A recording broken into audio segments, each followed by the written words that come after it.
السلام علیکم ملګرو. نن د عمران خان په توشاخانه کیس کې اسلام آباد های کورټ کې سو شو او په اسلام آباد سپریم کورټ کې کمی خبرو شو. په دې ویډیو کې تاسو سره شریکیږي چې جسټس عامر فاروق نن عمران خان ولې رهانه کو او د سپریم کورټ جج جسټس عمر عطا بنډیال او هغه سره چې دوه نور کم ججز دي د دریو ججانو بینچ کم جوړ شوی دی هغه د حواله سره سووي. نو ویډیو مکمل وګورئ، ډیر اهم اپډیټ در سره شریکوم. نن ورځ چې څه صورتحال دی او په دې ویډیو کې تاسو له ملاویږي.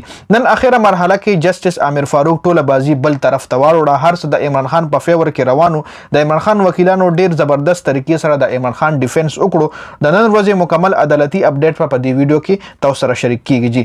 نن چې سماعت شروع شو های کورټ کې، نو پیله خو معاملې لیټ شروع شو. جی سماعت لیټ شروع شو.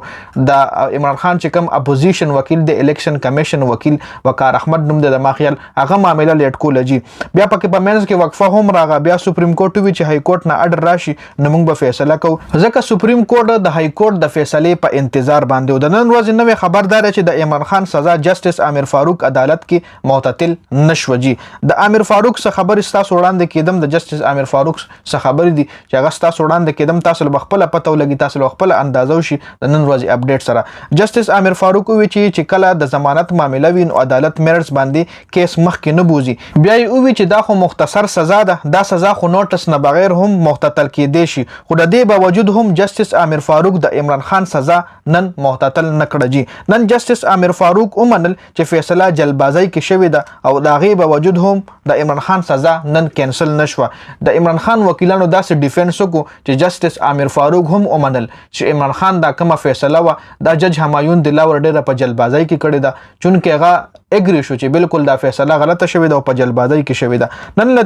نن لطیف کوسا د عمران خان چې کوم وکیل دی جسټس عامر فاروق ته مخامخ وي چې ته جج همایون دلاور د سزا ورکولو نه ولې نو منې کړې او عدالتي تاریخ کې کله هم داسې نه دي شوي چې ضمانت معامله کې دومره غټ دلایل وي. مطلب ډیر زیات دلایل چې کوم دی په ضمانت معامله کې دا یو قسم د عمران خان ضمانت دی غواړي او هغه کې دومره دلایل دی پیش کړ. نو جسټس لطیف کوسا نن جسټس عامر فاروق له په مخامخ وي چې مطلب تا خو یو جسټس چې کوم جج دی همایون دلاور هغه د منې نه کړو د عمران خان خلاف هغه سزا سناو کړ، چونکې غله حق نو حاصل هغه سزا سناو کړه اته منې نه کړو. بل دومره ډیر دلایل ته لمون پیش کو په دې وړه غونډه سزا کې دومره دلایل مطلب په پیل ځل ما په عدالتي کاروایی کې وکتل.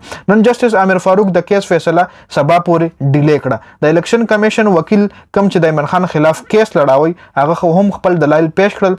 دا کیس لیټ کولو د پاره هر حربه هم استعمال کړه. خپل دلایل به هم دغه کول او مختلف پوینټس پر اوچتول چې دا کیس لیټ شي، ټیم نا وخت شي او دا معاملې سپریم کورټ ته چیزي چې دا کیس لیټ شوی. جی د کورټ جرنالست دا هم وای، مطلب کورټ کې هم څه جرنالست ناسي چې ریپورټینګ کوي نو هغه دا هم وي چې لطیف کوسا صاحب جسټس عامر فاروق ته دا هم وي چې فیصله زر وکړه ځکه چې سپریم کورټ هم ستاسو د فیصلې انتظار کوي. نو په جواب جسټس عامر فاروق څخه خبره شروع کړه خو په نیمه کې خپل بند کو خبره پوره نه کړه چې اوس دا څه خبره کوله په دې باندې چې کم د جج چې کم مطلب د کورټ چې کم جرنالست ای هم په دې خبره ډیر زیات حیرانو.